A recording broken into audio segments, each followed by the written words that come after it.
Hey there guys, it is Corey here from Verse with what I think is a really important video for you. I want to lift the lid on insurance commissions to help you as a consumer understand how insurance commissions work, how financial advisors get paid by them, and what that actually means to you and your family. Because at no point ever have I ever seen any content from the financial advice industry actually educating and informing consumers with transparency around how these commissions actually work and impact them. So here we go. So if you have had insurance advice on life insurance, disability cover, trauma cover, or income protection insurance, you've probably had an experience something like this. You go and see a financial advisor, you sit down with them, you tell them you want some help setting up some insurance for you and your spouse, and the advisor explains to you that you don't need to pay them a fee. I can give you the insurance advice for free. I'm going to get paid by the insurer, but that's a separate cost to you and that doesn't affect you.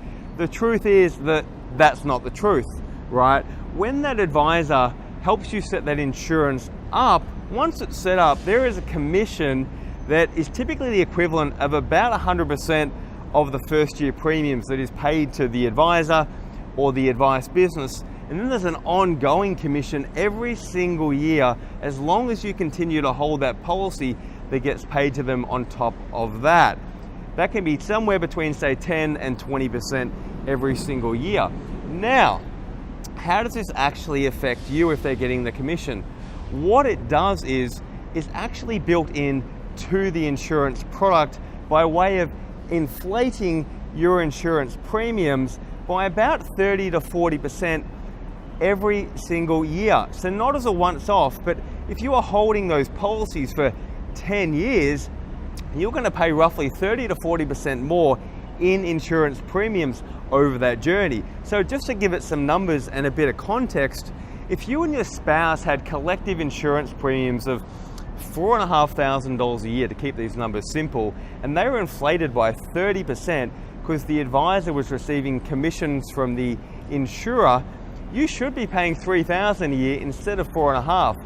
That $1,500 a year that you are paying extra times 10 years, that's $15,000 of additional insurance premiums that you are going to pay, and those commissions are going somewhere else. They are going to the pockets of advisors.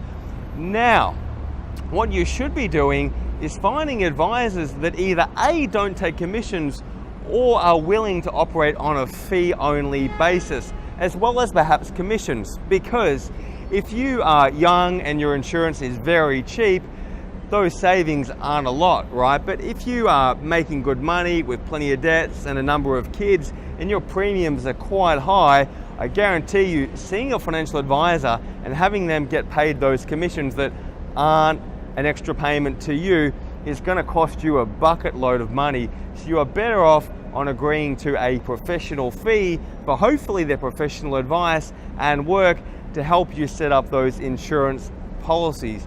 So guys, I hope that educates you and informs you around how these insurance commissions actually work, because they ultimately don't serve consumers very well, and quite often you do find yourself actually walking out with more insurance than you need. And it's funny about that because the advisor is getting paid more if you take more insurance. So these are things that you really want to understand when you're going to go down that path of getting the insurance that you probably do need.